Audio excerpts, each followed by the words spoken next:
experience. Thank you so much, Jill. Let's hear it for Jill. Thank you, Jill. Last on our panel that we added, I'm sorry, we added these two ladies literally so they don't have a slide, and I'm sorry. Say something really quick. So Jill, I have a nephew sitting out here. His name is Daniel, and he is planning to come to your country to do a hunt. Daniel, you better check out her booth. She's the best outfitter out here. If you don't, I will hurt you. Yeah. What's your booth number? My booth number is 716.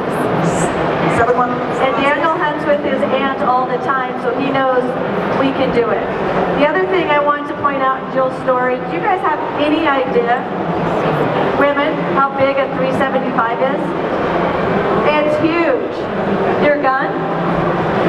The 375, we don't hunt with those in Colorado. Those are elephant guns. Those are big guns. Do you know how little she is? She hunts with a big gun. You gotta see, I wish you would have brought a bullet to it. Oh my gosh. Okay, go ahead, Danielle. I'm overwhelmed. And last in our panel, we have Danielle here today, and I met her through our Facebook HuntNDivas group, and I would love, love, love for some of you guys to follow us when you're talking about mentoring and looking for mentors. We may not be your mentor, but we'll try to connect you with a mentor. We have a sign-up sheet where you can do your email and cell phone. We're not going to sell it to anybody, but we will let you know opportunities when we're going out pheasant hunting, goose hunting, horseback trips, which we're going to tell you about in a second. And Danielle found us on Facebook, right?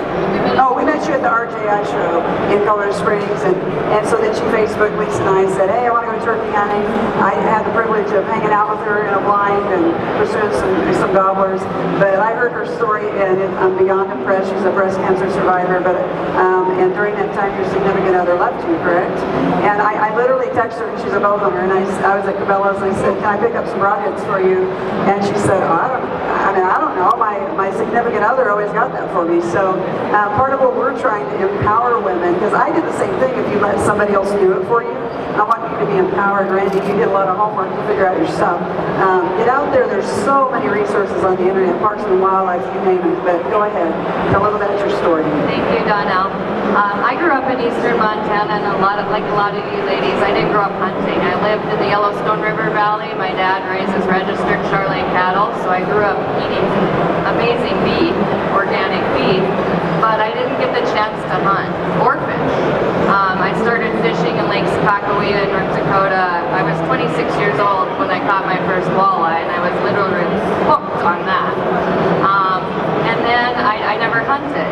So I actually was engaged to someone that was a big archery hunter, and I got my first bow, which was a Matthews Passion, in 2012. In 2013, I went on my first archery hunt in Kansas, and I really figured out what buck fever was. Oh my God. And I'm afraid of heights, and I climbed that tree stand, and I had a very good conversation with God. Well, in 2014, I was diagnosed with triple-negative breast cancer and BRCA1 positive. I had 15 months, I had a total of 7 surgeries and 8 rounds of dose-dense chemotherapy. 4 of those surgeries were reconstructive to my chest. So the ability to shoot my bow was taken away from me, and I just found my hobby. Like, this is what I wanted to do. So for 2 years, I would try to shoot my bow again. I couldn't do it. And I have a hard time going to guns. Danielle knows that. But I found a medical device, and part of my story is definitely my faith. I was not well. I lost my fiance, and I broke up. My son had some severe issues. So during that time, I lost a lot, and I was really down. And there's a local church here called Red Rocks, and it was Easter Sunday. I was alone, I was sick, I was bald, I was 100 pounds soaking wet. And the message that day was, God's silence is not an indicator of his absence. Hold on, God's got a plan for you, you just can't see it yet. And I said, yes, I'm going to help people somehow, some way. Is it women with cancer? Is it women addictions, abuse? I don't know. I'm going to help people. So I kind of got my head on straight. 2 years later, I went to Sedona, Arizona looking for some help and looking to find my purpose, where I found a medical device.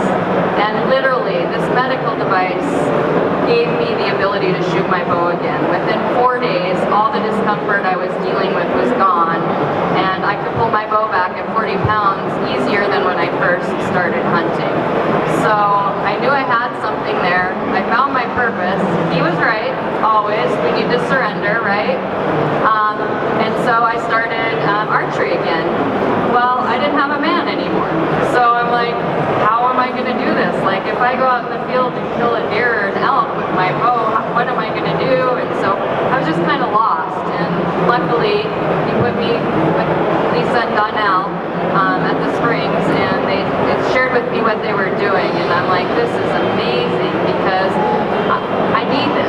woman, I don't want to have to depend on a man to take me hunting because you know how they can be. They want something else from you. So I met them. Danielle took me on a turkey hunt. I was hardcore. I'm like, I want to shoot my bow. I don't want to use a gun. I'm gonna kill a turkey with my bow. And unfortunately, we only saw one hen. But This year, 2019. yep. And I went on my first deer hunt this year as well. I didn't harvest a deer, but I'm even more hooked than ever.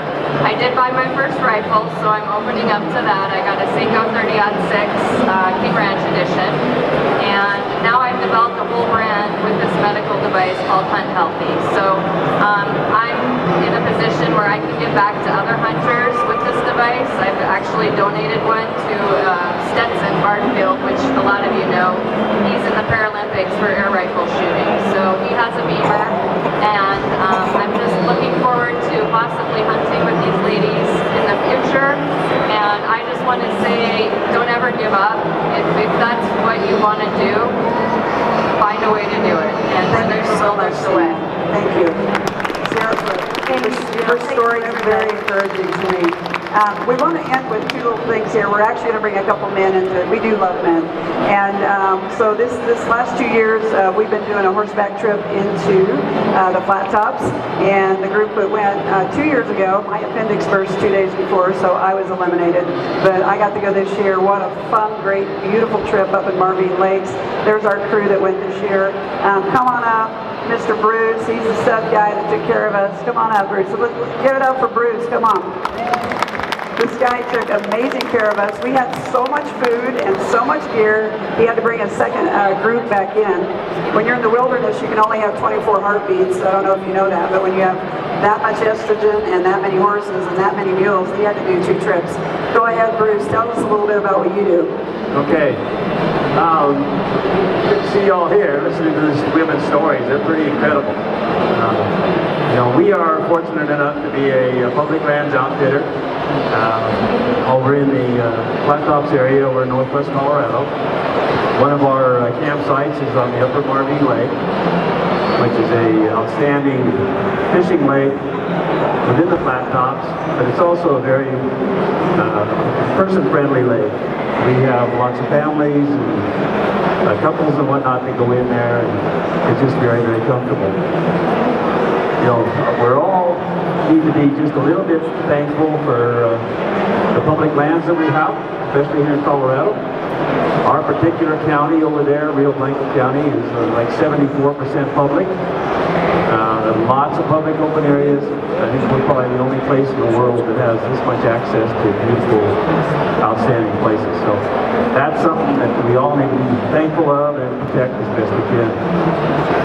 But basically we have a drop camp at the lake, and we'll take your group in, whether it's a group of ladies, couples, or families. You know, we'll take them into the lake, we'll put you in the lake, area of the lake camp.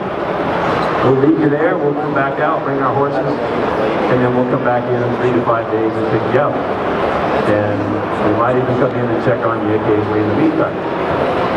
But it's a nice little trip. You're guaranteed almost to catch fish. We have a flat bottom rowboat in there that you can use.